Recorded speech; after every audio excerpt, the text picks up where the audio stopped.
आइए आज हम प्रेरिक प्रभाव के विषय में जानेंगे। प्रेरिक प्रभाव को हम कहते हैं इंडक्टिव इफेक्ट। इंडक्टिव इफेक्ट बोलते हैं इसको। कल मैं इसी को पढ़ा रहा था और अचानक कुछ टेक्निकल प्रॉब्लम आ गई और मोबाइल मेरा बंद हो गया था, तो ये जो अधूरा रह गया था, तो इसी को मैं आज कंप्लीट करूंगा। पहले प्रेरिक प्रभाव एक बात शब्द से स्पष्ट है, प्रेरणा से। जैसा इंसान जिस व्यक्ति से संबंध जोड़ता है उसकी प्रेरणा उसको जरूर मिलती है। यदि आप किसी सज्जन व्यक्ति के साथ रहेंगे, विद्यार्थी के साथ रहेंगे, दुर्जन के साथ रहेंगे, तो आपके अंदर कुछ प्रवृत्तियां, कुछ प्रभाव जरूर आ जाता है और ये प्रभाव हमेशा निरंतर बना रहेगा जब तक आप उससे जुड़े रहेंगे। ऐसे ही होता है जब कार्बन की श्रृंखला में कोई परमाणु या परमाणु समूह जुड़ जाता है तो कार्बन श्रृंखला के जो सिग्मा इलेक्ट्रॉनों का माइग्रेशन उसी के अनुसार होता है जैसा परमाणु या परमाणु समूह जुड़ा होता है। यदि इलेक्ट्रॉन खींचने वाला ग्रुप जुड़ गया तो कार्बन श्रृंखला से इलेक्ट्रॉनों को खींचेगा। अगर इलेक्ट्रॉन देने वाला समूह जुड़ गया तो कार्बन श्रृंखला को इलेक्ट्रॉन प्रोवाइड कराएगा। ये घटना कहलाती है प्रेरिक प्रभाव। ये घटना होती है प्रेरिक प्रभाव। और जो प्रेरिक प्रभाव जो होता है सतत 4 कार्बन तक ही जा पाता है, इसके बाद वो प्रभाव समाप्त हो जाता है। पहले कार्बन में ज्यादा, दूसरे में और कम, तीसरे में और कम, चौथे में और कम, चौथे के बाद ये प्रभाव समाप्त हो जाता है। जैसे कि देखिए एग्जांपल मैं दे रहा था, ये कार्बन की श्रृंखला है और यहां पर मान लीजिए मैंने जोड़ दिया NO2 समूह। NO2 समूह का काम है इलेक्ट्रॉन को विड्रॉ करना, खींचना। तो ये क्या करेगा, इस कार्बन से इलेक्ट्रॉनों को खींचेगा अपनी ओर। इस पर आएगा आंशिक ऋणावेश, इस पर आएगा आंशिक धनावेश। इसमें और कम प्रभाव पड़ेगा, इसमें और कम प्रभाव पड़ेगा और इसमें और भी कम प्रभाव पड़ेगा। ये कहलाता है प्रेरिक प्रभाव। क्योंकि इलेक्ट्रॉन खींचने वाला जुड़ गया तो नाम हो जाता है माइनस आई प्रभाव, और जब इलेक्ट्रॉन देने वाला समूह जुड़ जाता है नाम होता है प्लस आई प्रभाव। प्लस आई प्रभाव जैसे मान लीजिए कि यहां पर CH3 है, ठीक है ना, और ये जुड़ गया जाकर के COOH, ये अम्ल होता है COOH। अगर इसमें CH3 जुड़ जाता है तो ये इसके इलेक्ट्रॉन डेंसिटी को बढ़ा देगा। इसकी वजह से ऑक्सीजन से हाइड्रोजन की पोलैरिटी कम हो जाएगी। ऑक्सीजन और हाइड्रोजन की पोलैरिटी कम हो जाएगी तो इसकी अम्लीयता घट जाएगी। इसीलिए देख लीजिए फार्मिक एसिड है और ये आपका एस्टिक एसिड है, तो फार्मिक एसिड ज्यादा स्ट्रॉन्गर एसिड होता है एस्टिक एसिड की तुलना में, क्योंकि इसके साथ जो ग्रुप लगा हुआ है ये कहता है प्लस आई प्रभाव। क्या देता है? प्लस आई प्रभाव। तो प्लस आई प्रभाव से होता है अम्ल की अम्लीयता को कम कर देता है और ये प्लस आई प्रभाव नहीं देता। हाइड्रोजन होता है ना प्लस देने वाला है ना ये माइनस देने वाला है। तो मेरी बात आपको समझ में आई होगी। इंडक्टिव इफेक्ट थोड़ा सा चलिए, जैसे मान लीजिए आपको मैं यहां बता दूं, प्लस आई प्रभाव क्या करता है, प्लस आई प्रभाव बढ़ेगा तो कार्बोनियम आयन का स्थायित्व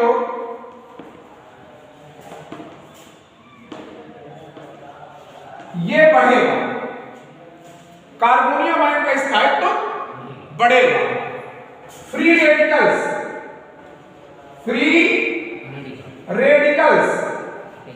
इसका भी स्थायित्व बढ़ेगा।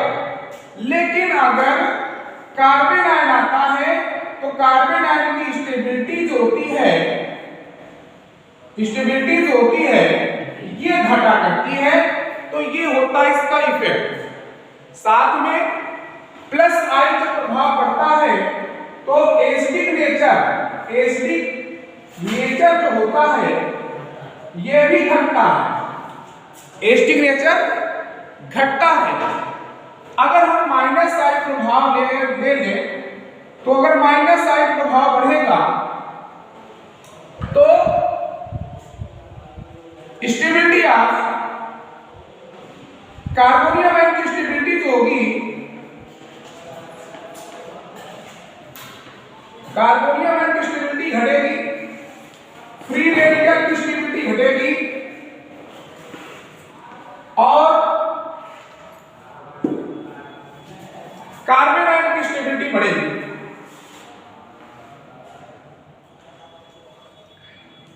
कार्बन आयन की स्टेबिलिटी आपकी बढ़ेगी, एसिडिक नेचर भी बढ़ेगा। क्या मेरी बात समझ में आ गई? ये मेन कॉन्सेप्ट होता है, इसको आप नोट डाउन कर लीजिए। क्यों? क्योंकि ये इफेक्ट आप समझ रहे हैं। हमको प्रेरणिक प्रभाव से केवल इतनी जानकारी होनी चाहिए कि प्लस आई से क्या क्या होता है और माइनस आई से क्या क्या होता है, इसीलिए हम प्रेरणिक प्रभाव पढ़ते हैं। मेरी आप लोग समझ गए होंगे, मैं इसको हटा रहा हूं। इसके बाद जैसे मैंने आपसे एक क्वेश्चन किया कि NH3 CH3 NH2 और CH3 NH CH3 इनमें से सबसे ज्यादा प्रबल क्षारीय कौन है? सबसे ज्यादा क्षारीय कौन है? अमोनिया भी क्षारीय होती है और एमीन्स भी क्षारीय होते हैं। तो आपको बता दें, इसमें ये जो ग्रुप लग गया ये क्या दे रहा है? प्लस आई प्रभाव। क्या दे रहा है? प्लस आई प्रभाव।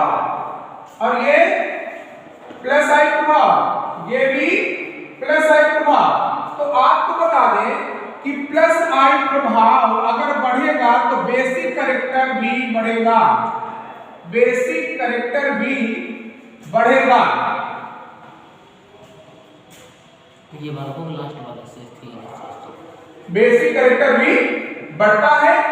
इस हिसाब से हम जान गए कि 1 2 3 में से 3 greater than 2 greater than 1।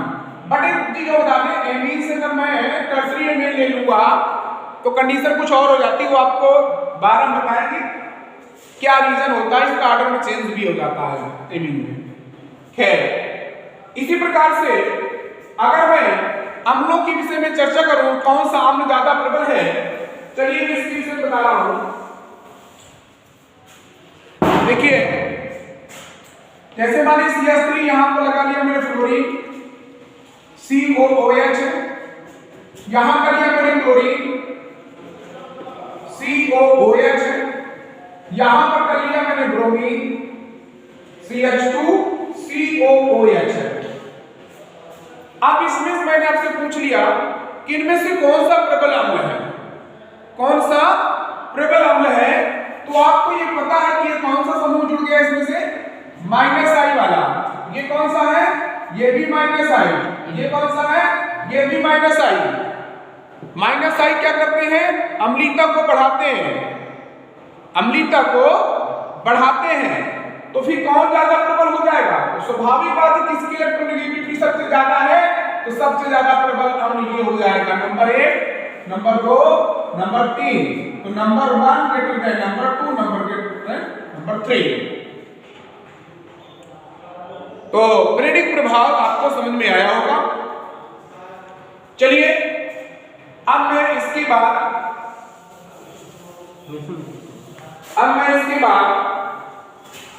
Types of reaction बताऊंगा। टाइप्स ऑफ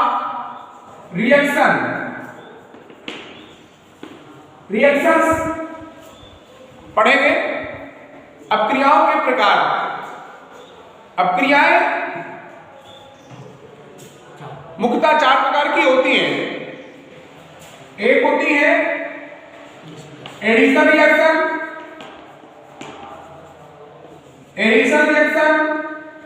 दूसरी होती है substitution reaction,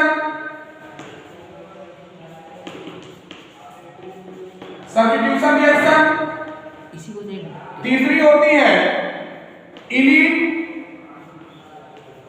reaction,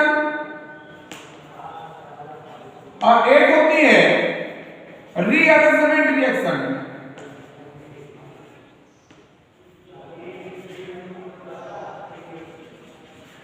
rearrangement reaction योगात्मक अपक्रिया, प्रतिस्थापन अपक्रिया, विलोपन अपक्रिया और पुनर्विन्यास अपक्रिया।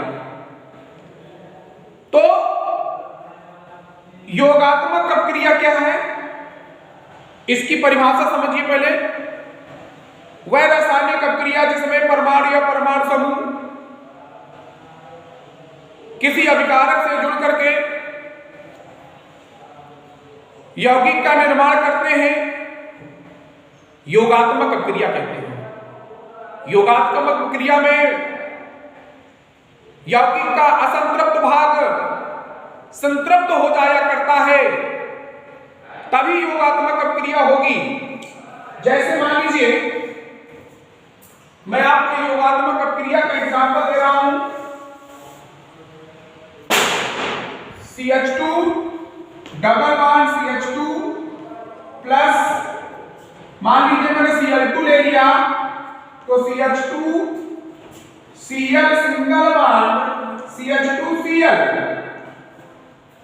ये योगात्मक अपक्रिया का एग्जांपल है। क्यों? जैसा कि मैंने बताया, जब किसी वह रासायनिक अपक्रिया जिसमें किसी अभिकारक से परमाणु या परमाणु समूह जुड़ करके किसी यौगिक का निर्माण करते हैं, योगात्मक अपक्रिया कहते हैं। योगात्मक अपक्रिया में डबल बॉन्ड सिंगल बॉन्ड में बदल जाएगा, ट्रिपल बॉन्ड सिंगल बॉन्ड में बदल जाएगा। मतलब असंतृप्त भाग, जहां पर double bond triple bond carbon carbon के बीच होता है, यौगिक का असंतृप्त भाग संतृप्त हो जाता है। यह अनिवार्य नहीं कि कार्बन कार्बन हो, किसी भी एटम से का हो। जैसे मान लीजिए हम करवाने जा रहे हैं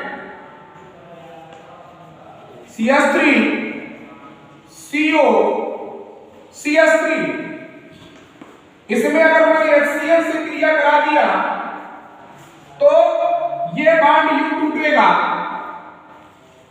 ठीक है ना। हमेशा CO वाला बॉन्ड में प्रबल विद्युत ऋणात्मक तत्व ऑक्सीजन है और एक कार्बन है। जब दो परमाणुओं के बीच पाई बॉन्ड टूटता है तो साझे का इलेक्ट्रॉन उस परमाणु की ओर चला जाता है जिसकी विद्युत ऋणात्मकता ज्यादा होती है। मतलब इस पर माइनस आएगा, इस पर प्लस आएगा, यहां पर प्लस होगा, यहां पर माइनस होगा। अब प्लस को माइनस को प्लस से जोड़ दीजिए।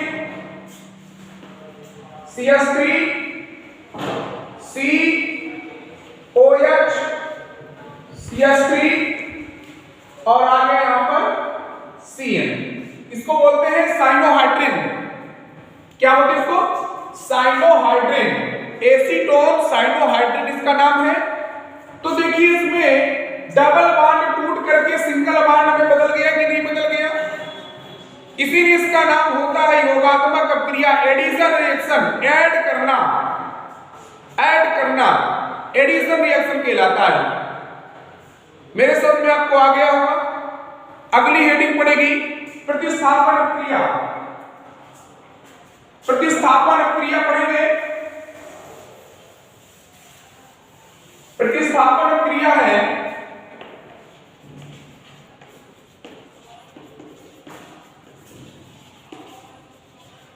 प्रतिस्थापन क्रिया, इसमें वह रासायनिक अपक्रिया जिसमें किसी अभिकारक से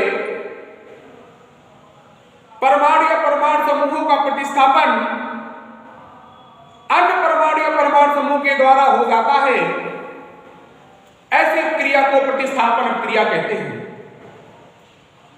प्रतिस्थापन क्रिया प्रायः वही देंगे जिनके पास सिंगल बॉन्ड होगा।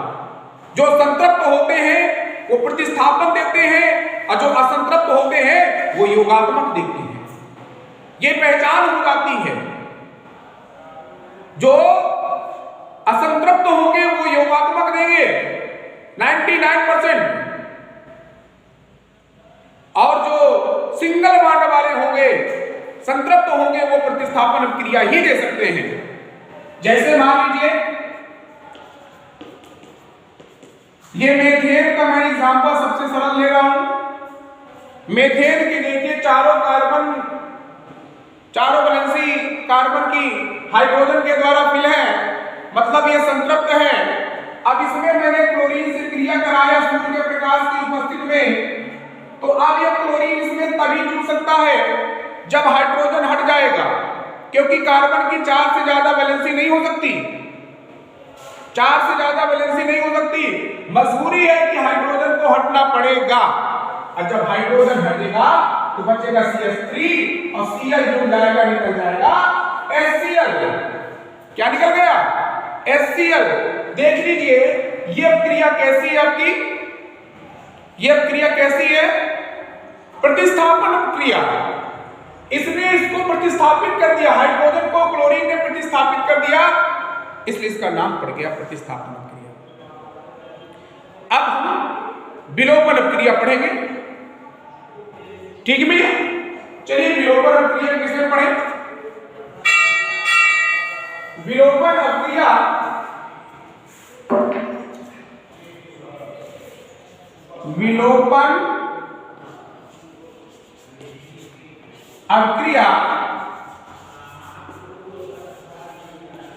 विलोपन अभिक्रिया एलिवेशन रिएक्शन वह रासायनिक अभिक्रिया जिसमें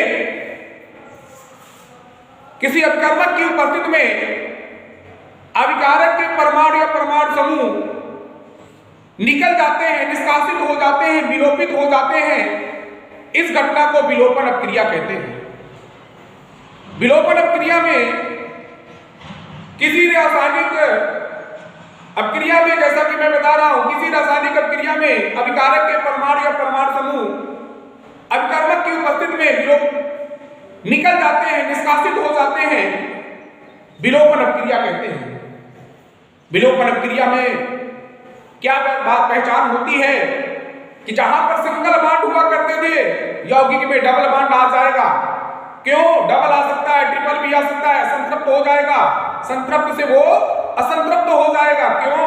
क्योंकि उससे परमाणु या परमाणु समूह जब निकल जाता है तो वैलेंसियां खाली हो जाएंगी और वो वैलेंसियां आपस में मिलकर के डबल या ट्रिपल बॉन्ड बनाती हैं। जैसे